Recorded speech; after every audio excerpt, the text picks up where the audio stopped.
अपने हालात से अब खुद ही लड़ना होगा, चूंकि आसमान से अब फरिश्ते नहीं आने वाले। नमस्कार, मैं हूं आपके साथ शीरीन और आप देख रहे हैं न्यूज स्टेट की खास पेशकश पिंक एक्सप्रेस। तो हमारी टीम आज पहुंची है यहां अलीगढ़ और इस वक्त हम अलीगढ़ मुस्लिम विश्वविद्यालय के कॉलेज विमेंस कॉलेज में मौजूद हैं, जहां पर मेरे साथ इस वक्त बहुत सारी ऐसी लड़कियां हैं जो बहुत कुछ कहना चाहती हैं। इसीलिए आज हम सिर्फ उनसे पूछेंगे नहीं बल्कि उनकी सुनेंगे भी। कुछ प्रोफेसर्स भी मेरे साथ मौजूद हैं। तो आइए हम शुरुआत करते हैं कि आखिर आज के वक्त में मुस्लिम महिलाओं की स्थिति क्या है। मैम ये बताइए, चूंकि आप इस कॉलेज की प्रिंसिपल हैं, यहाँ पर एडमिशन्स के लिए लोग आपके पास आते हैं, लेकिन मुस्लिम महिलाओं के जिस तरीके की हम बात करते हैं एजुकेशन की, वाकई कोई सुधार हो रहा है? लोग अब बढ़ चढ़ कर आगे बढ़ रहे हैं? हाँ, पहले के मुकाबले सुधार तो हुआ है एजुकेशन में। और अगर आप महिलाओं की सशक्तिकरण की बात करें, वुमेन एम्पावरमेंट की बात करें, तो वो सिर्फ एक चीज़ से हो सकता है, दैट इज़ एजुकेशन। आप बताइए, क्या नाम है?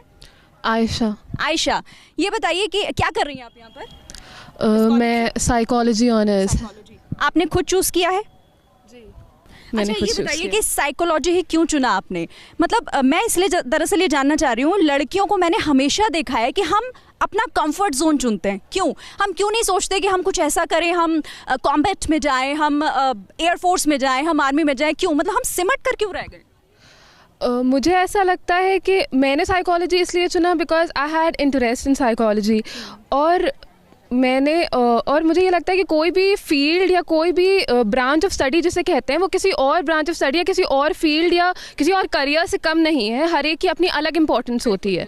लेकिन ये बात भी सही है कि कई हद तक कई लड़कियां आगे कुछ करना चाहती हैं एंड वो नहीं कर पाती हैं बिकॉज ऑफ सोसाइटल प्रेशर उन पे होता है। जैसे आप बहुत सारी चीज़ें दे लिए कि ये कई लोग ऐसे कहते हैं कि तो लड़की है, ये क्या करेगी मैथ्स या इंजीनियरिंग करने के, मतलब अब ये कम हो गया है। मैं पूछना चाह रही थी, आप मुझे बताइए कि इंजीनियरिंग या डॉक्टरी कर लें लड़कियां या फिर टीचिंग की लाइन चूज कर लें, क्यों नहीं, इससे बाहर क्यों नहीं निकल पाते हम? क्या फैमिली प्रेशर होता है? फैमिली प्रेशर से ज़्यादा जहाँ तक इंडिया की बात देखी जाए तो यहाँ सोसाइटी प्रेशर ज़्यादा होता है कि लड़की इतनी बड़ी हो गई है, क्यों उसकी शादी नहीं की। अगर माँ बाप भी उस चीज़ की चिंता ना करें तो आस पड़ोस वालों को होती है कि लड़की इतनी बड़ी हो गई, इसकी शादी क्यों नहीं हो रही है। फिर लोग बातें बनाने लगते हैं, तो ऑब्वियसली फैमिली एक प्रेशर में आके फैमिली को ऐसे कदम लेने पड़ते हैं और लड़कियाँ उसी वजह से सप्रेस होती जा रही है, क्योंकि हमारी सोसाइटी पेट्रियार्कल है। हमारी सोसाइटी शुरुआत से पेट्रियार्कल है और अब हम किसी तरीके से अब औरतें भी एक तरह से सकम हो गई हैं कि उनको भी आदत पड़ गई है। लेकिन ये बदलेगा कैसे? ये डेवलपमेंट कैसे? समाज, हमारी सोसाइटी, हमारे घर की समाज तो हम खुद भी है ना, हम खुद भी हैं। अगर लड़कियां खुद के लिए नहीं लड़कर बाहर निकलेंगी तो फिर कैसे? लेकिन इवन लेडीज़ के घरेलू कामों को भी डिवैल्यू किया जाता है। हमारे जो घर का माहौल है, हमें अपने घर का माहौल सुधारना पड़ेगा, बाद में सोसाइटी की बात आती है। हमारे यहाँ बॉयज़ को ज़्यादा वैल्यू दी जाती है बनिस्बत गर्ल्स की, तो इसलिए हमारा घरेलू माहौल ठीक हो कि यहाँ पे गर्ल्स को equal status of women they parents, फिर सोसाइटी की बात होती है, फिर जब जाके इंडिया लेवल की बात होती है। बिल्कुल। तो सोसाइटी एक ऐसी चीज़ है जिसे लेकर हर लड़की पहले उसके बारे में सोचती है और उसके बाद वो खुद के बारे में सोचती है। और भी मेरे साथ यहाँ पर बहुत सारी महिलाएं, हम इनसे भी बात करते हैं। क्या नाम है आपका? ज़ाहरा, ये बताइए कि सोसाइटी ज़रूरी है चूँकि हम उस समाज का हिस्सा हैं, लेकिन कभी कभी इतना ज़रूरी क्यों हो जाती है कि हमें उसके आगे कुछ नज़र ही नहीं आता? इनफैक्ट हम अपने मन की बात नहीं है अपने आप ही सुन पाते हैं। देखिए, बचपन से जो बच्चों को सिखाया जाता है वो वही समझ पाते हैं। Indoctrination is a term in psychology, जिसे इम्बाइब करते रहते हैं जो वैल्यूज़ हम वही बन जाते हैं। लेकिन आज की ज़रूरत यह है कि औरतें उससे बाहर निकलें, अपने हक़ को पहचानें और उसके लिए लड़ें। जब तक वो खुद ये हक़ नहीं समझ पाएंगी तब तक उसके लिए लड़ेंगी नहीं और वो हक़ हमें कभी मिलेंगे नहीं। बिल्कुल। तो ये हक आखिर हमें कैसे मिलेगा? क्योंकि हम अपने परिवार की सुनते हैं और ये बहुत अच्छी बात है, लेकिन हमें खुद से ही शुरुआत करनी होगी कहीं ना कहीं। यहाँ पर और कुछ हैं लड़कियाँ मेरे साथ। ये बताइए कि शादी एक बहुत बड़ा ऐसा मसला है जो मुस्लिम कम्युनिटी की, अगर हम बात करें, हमारे समाज की बात करें, तो हम इसे पूरी तरीके से, लड़कियाँ ख़ासतौर से, अपने परिवार पर छोड़ देती हैं। लेकिन क्या ये सही है कि लड़कियों की आज़ादी या फिर लड़कियों की रजामंदी इसमें शामिल नहीं होती है कई जगहों पर? क्योंकि लड़कियों की रजामंदी होनी चाहिए, क्योंकि लड़कियों की शादी में मतलब ऑफ कोर्स हमारी रजामंदी होनी चाहिए, क्योंकि हम ही पूरी ज़िंदगी किसी के साथ पास करते हैं। इसलिए अगर हम चाह रहे हैं कि वहाँ हमारी शादी होनी चाहिए, नहीं होनी चाहिए, तो ये ज़रूरी है, क्योंकि हमें पूरी लाइफ पास करनी है। वहीं से हमारी डेथ होती है या वहीं से जो भी हम कुछ करते हैं। इसलिए शादी में लड़की की रजामंदी सबसे ज़्यादा ज़रूरी होनी चाहिए, क्योंकि वो उसकी लाइफ का सबसे बड़ा फ़ैसला होता है। जैसे कि एजुकेशन भी सबसे बड़ा फ़ैसला होता है, ऐसे शादी भी सबसे बड़ा फ़ैसला होता है। इसलिए थैंक यू। तो बहुत बड़ा ये फैसला होता है और ये तो खैर बच्चियां हैं, मैं आप लोगों से जानना चाहूँगी क्योंकि आप उसे फेस कर चुकी हैं, उस एरा को फेस कर चुकी हैं, आप उस लेवल से आगे बढ़ चुकी हैं। ये बताइए कि निकाह, ऐसा कहा जाता है कि निकाह में रजामंदी बेहद ज़रूरी होती है, लेकिन क्या वाकई वो रजामंदी ज़रूरी होती है? क्योंकि कई जगहों पर ऐसा भी देखा जाता है कि डरा धमका कर भी हाँ करा ली जाती है। हमारे यहाँ कहा जाता है कि कबूल करना बहुत ज़रूरी होती है, तो ये है ऐसा? हाँ, निकाह में रजामंदी तो बहुत अहम होती है। नहीं, शादी हम लोग क्या मानी ही नहीं जाती है। बहुत रेयरली ऐसा होता है कि डरा धमका के, बट अदरवाइज़ अब ऐसा नहीं देखा गया है कि बगैर लड़कियों की मर्ज़ी के कोई ज़बरदस्ती शादी कर रहा है। दूसरी चीज़ मैं ये भी कहना चाहूँगी, जैसे अभी हमारी प्रिंसिपल साहिबा ने बताया कि एजुकेशन बच्चों में तो है ही है, जाहिर सी बात है, हर पेरेंट्स चाह रहे हैं कि बच्चियां उनकी आगे बढ़ें, बट क्या हम बड़ी औरतों के लिए भी कुछ सोच सकते हैं, कर सकते हैं? क्योंकि ऑब्वियसली एक औरत को एजुकेट करने का मतलब ये है कि आपने पूरी सोसाइटी को एजुकेट कर दिया। मैं आपसे पूछना चाहूँ, क्या नाम है आपका? जोया। जोया, ट्रिपल तलाक के बारे में क्या कहेंगी आप? ट्रिपल तलाक एक ऐसा इशू है, like it's about the Muslim community and we have all the right to accept it और reject it, but Muslim community as a whole, because we follow कि Muslim personal law, so we will like support triple talaq and not be against it. लेकिन इसका misuse भी होता है। Triple तलाक का कई जगह पर देखा गया कि मिसयूज़ होता है, इसका गलत इस्तेमाल किया जा रहा है और भुगतना सिर्फ लड़कियों को पड़ता है, ठीक है? तो फिर ये कैसे, मतलब क्यों इसे बदला नहीं जाना चाहिए, क्यों? आप बदल नहीं सकते हैं। जो मुस्लिम लॉज आई हैं दे आर नॉट चेंजेबल और इनको बहुत हाईली मिस इंटरप्रेट करके किया जाता है। पहली बात तो ये चीज़ गलत है जो मेन दे डू दैट, एक ही सांस में आपने कह दिया 3 बार तलाक तलाक तलाक, दिस इज़ रॉन्ग। ऐसा कहीं नहीं आया है, ये 3 सेटिंग में आया है और बीच में महीनों के गैप्स हैं। सर जो पहला पड़ता है वो 3 महीने का गैप है। पहली बार आप 1 बार बोलते हैं, देन उसके बाद फिर 2 महीनों का गैप है, फिर आता है, फिर तीसरी बार फाइनल तलाक आता है। ये स्काइप, फेसबुक, व्हाट्सएप के थ्रू 3 बार आपने तलाक लिख के भेज दिया। ये लेकिन मामले तो ऐसे ही आ रहे हैं और ये इससे भुगतना पड़ता है, इसी तरह के मामले आ रहे हैं। लेकिन जब इस तरह के जब केसेस सामने आते हैं तो कोई खड़ा नहीं होता लड़कियों के साथ, उनको छोड़ दिया जाता है अकेले। बिल्कुल छोड़ दिया जाता है, वो चीज़ गलत है। और ये चीज़ इसीलिए है क्योंकि जो इस्लाम है उसको खुद मुसलमान बहुत अच्छे से नहीं जानते। आप क्या सोचते हैं इसके बारे में? देखिए, सबसे मेन इम्पॉर्टेंट बात, मेन इशू है जो बदलाव होता है वो हम खुद से, हमारे अंदर से होता है। An individual can change, then he can change the society.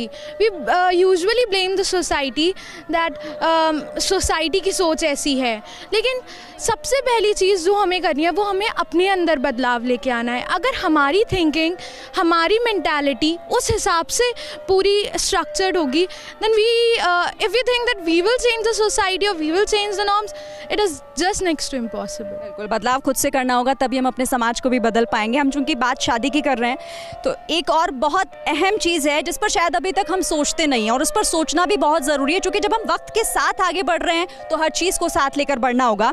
शादी की हम बात कर रहे हैं, आपसे मैं पूछना चाहूँगी मैम, ये बताइए कि मुस्लिम समाज में शादी को लेकर लड़कियों को आज़ादी बहुत हद तक नहीं होती है। कबूल है कि आज़ादी तो है, लेकिन अगर हम बात करें इंटर कास्ट और इंटर रिलीजन की, क्या कहेंगे? सिर्फ मुसलमानों में नहीं, ये किसी रिलीजन में अलाउड नहीं है। बिल्कुल किसी में नहीं है, लेकिन एक्चुअली हम बात मुस्लिम समाज की कर रहे हैं, इसलिए मैंने नहीं, ऐसी बात नहीं है। बहुत फ़र्क आया है पहले से, और आजकल काफ़ी पढ़े लिखे लोग हैं, एंड इफ़ दे फील कि their daughters are interested in other caste और other religion, they are not so objectionable for them. ये सही है, सही है, मतलब इतना हम लोग पढ़े लिखे सोसाइटी में हम लोग को ये है, लेकिन एज जनरल उसमें आप देखें तो दिस इज़ नॉट देयर। हम अक्सर देखा है कि अब बहुत हद तक शादी की आज़ादी अगर दे भी जाती है तो ये कह दिया जाता है कि ठीक है आप अपनी पसंद से करिए, लेकिन लड़का अपनी कास्ट में होगा। तो इसमें कोई बुरी बात तो नहीं है? बुरी बात नहीं है, लेकिन एक लगा दिया जाता है ना, कंडीशन से अप्लाई। ये तो लगा दिया जाएगा, अगर उसके बाद भी अगर उनको इंटरेस्ट नहीं है या कहीं और कहते हैं तो उसमें कोई पाबंदी नहीं है। लेकिन ये बात सही है कि अगर अपनी कास्ट में हो तो दैट इज़ बेटर। यानी कि मैम ने खुद ही बता दिया कि अपनी कास्ट में हो तो ठीक है, लेकिन अगर दूसरी जगह भी आप कहीं करना चाहते हैं तो फिर उसमें भी ज़्यादा फ़र्क आया है। ये बेटर इस सेंस में भी है कि अगर if it is in the same religion तो there is not much problem of adjustment में लेटर ऑन होता है, देन देर ऑफ स्प्रिंग्स के मैरिज की भी प्रॉब्लम हो जाती है, ठीक है, इंटरकास्ट मैरिज हो गया, then it comes to their children's marriage also then there are families who would not like to have matrimonial alliance with their children जिनकी intercaste marriage। मतलब परिवार ये चाहता है कि आगे एडजस्टमेंट या फिर किसी तरह की कोई दिक्कत ना हो, लेकिन कहीं ना कहीं बहुत ज़्यादा कल्चरल डिफरेंसेस होते हैं हमारे बिलीव्स में, हमारी वे ऑफ प्रेयर में, वे ऑफ फूड में, इतनी तो एडजस्टमेंट में बहुत प्रॉब्लम हो जाती है। लेकिन हम इसे आगे बढ़ा सकते हैं ना, हम साथ भी तो लेकर चल सकते हैं, इस तरह से हम क्यों नहीं सोचते? कोशिश तो हो रही है, अब कई जगहों पे हो रही है, कई लोग ऐसे शादी करते हैं, उसमें कोई ऑब्जेक्शन तो है नहीं, बट जनरली हमारे ओल्डर जनरेशन का ये चॉइस होता है कि हाँ हम तो बच्चा सेफ रहेगा, अपनी तरह से रहेगा। तो यानी कि हम कोशिशें करते हैं कि हम जो परंपरा निभाते हुए आ रहे हैं वो निभाएं, लेकिन बदलाव ज़रूरी है, क्योंकि हम इस तरह के समाज में रहते हैं कि हर तबके के यहाँ पर लोग होते हैं, और अगर एक साथ मिलकर आगे बढ़ना होगा तो इस तरह का बदलाव बेहद ज़रूरी है। अच्छा ये बताइए कि आप बहुत दिन भर में कई लड़कियों से मिलती होंगी, उन्हें पढ़ाती होंगी, उनसे बात करती होंगी, उनका क्या कहना है? क्या वाकई में हम लोग बदल रहे हैं, आगे बढ़ रहे हैं? एग्जैक्टली बिल्कुल बदल रहे हैं। आपने पहले देखा होगा, पहले के लोग जो मतलब means like poverty because of over population, but nowadays we are changing, definitely you can say that India is changing और डेवलपिंग ऑल्सो, क्योंकि अभी आपने देखा कि अवेयरनेस नहीं थी पेरेंट्स में बिकॉज ऑफ एडल्ट एजुकेशन। जब से वह पेरेंट्स अवेयर हुए कि कैसे education is the vehicle to transform the person, तो उन चीज़ों को देखते हुए उन्होंने अपनी बच्चियों को पढ़ने के लिए बाहर भेजा कि एजुकेशन बहुत ज़रूरी टूल है अगर हमें इनका ओवरऑल डेवलपमेंट करना है। एग्जैक्टली उन चीज़ों को देखते हुए उससे पहले बैकिंग में एडल्ट एजुकेशन आए कि वो लोग जो इलिटरेट हैं, प्योरली इलिटरेट हैं, and they are parents also, तो सबसे पहले उनको लिटरेट किया जाए। अगर वो लिटरेट होंगे तो वो अपनी फैमिली को, अपने चिल्ड्रन को लिटरेसी की तरफ ले जाएंगे।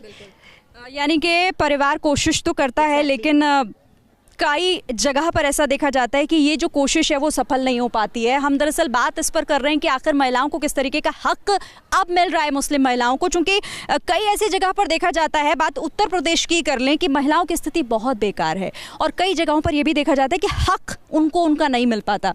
ये बताइए, नाम आपका? अरीबा। महिलाओं को क्या मर्दों के मुताबिक उनके जितना उन्हें हक मिलता है महिलाओं को भी मिल पाता है? क्योंकि मुस्लिम समाज के लिए ये कहा जाता है कि हक महिलाओं को नहीं है।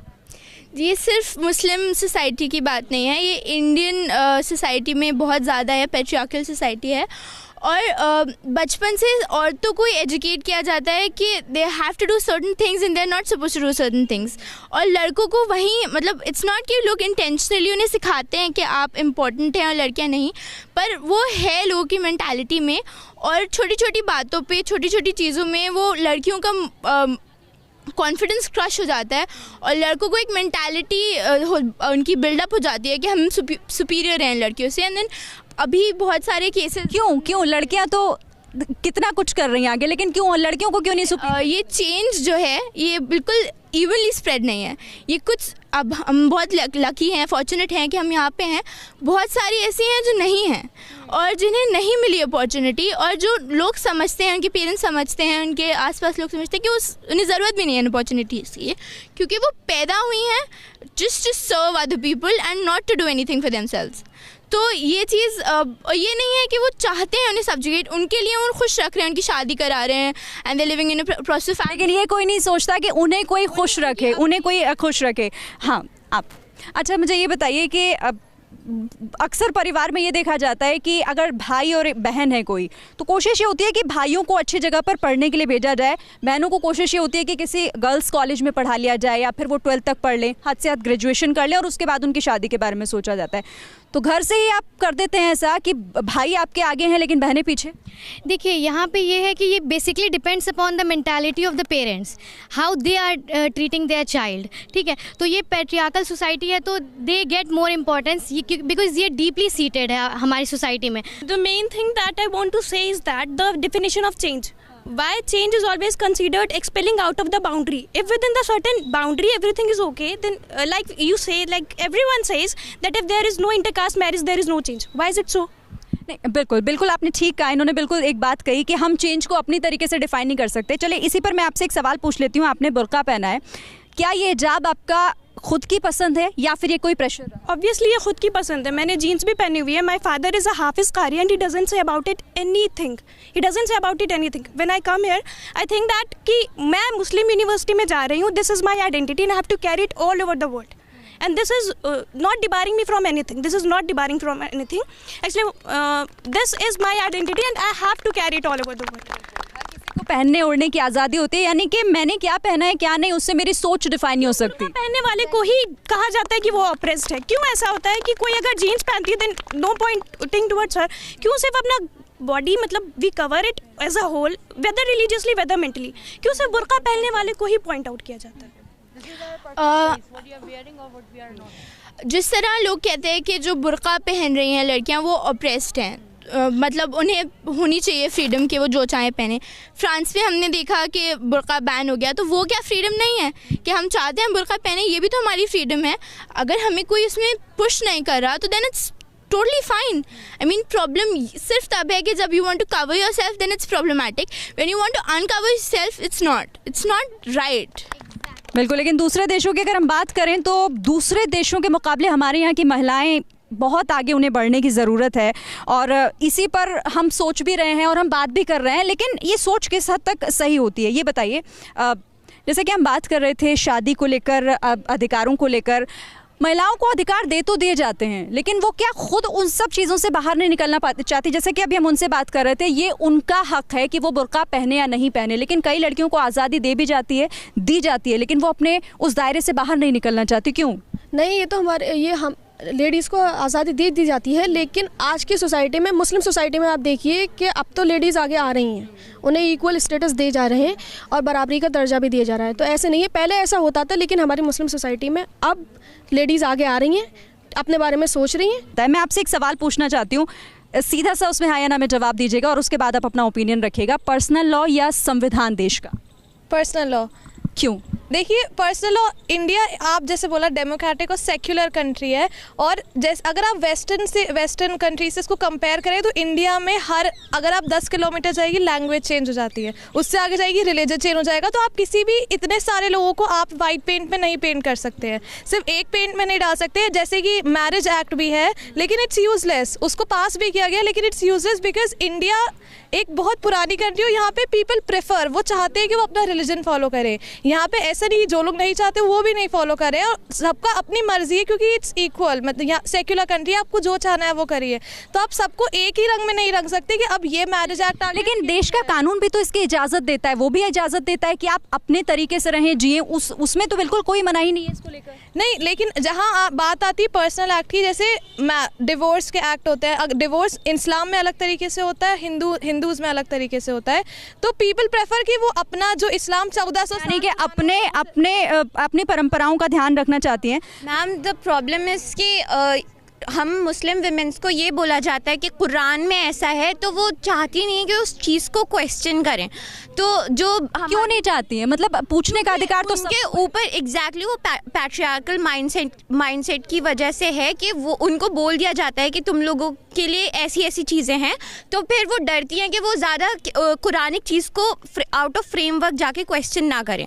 तो प्रॉब्लम जो है वो इंटरप्रिटेशन में ही है, प्रॉब्लम किसी भी रिलीजन में नहीं है। इस्लाम जितना राइट मुस्लिम को देता है उतना तो कोई रिलीजन नहीं देता होगा। तो वो जो प्रॉब्लम है वो इंटरप्रिटेशन में कमी मुझे लगता है ये है कि हम उसे समझ नहीं पाते हैं, हमें उसे समझना बेहद ज़रूरी होगा। ये बताइए कि कुरान शरीफ आपने भी पढ़ा होगा? जी बिल्कुल। मायने आपको पता है उसके? नहीं। आप ये बताइए, आपको ये पता है कि जो हमारा शरीयत कानून जिस चीज़ की हमें इजाज़त देता है या फिर इजाज़त नहीं देता, क्यों, उसके पीछे की वजह?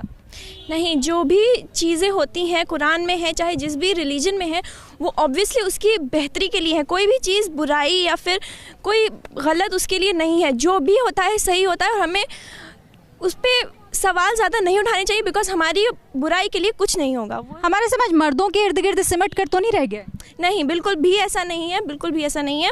हम लोग का खुद का देखा जाए तो मर्दों को भी हर तरह से वुमेंस को एम्पावर किया गया है इस्लाम में, और उनको हर तरह का राइट दिया गया। इवन मेंस को भी यही बताया गया है कि अपनी वुमेंस को प्रोटेक्ट करिए और उनका ख्याल रखिए, उनको पूरा हक दीजिए।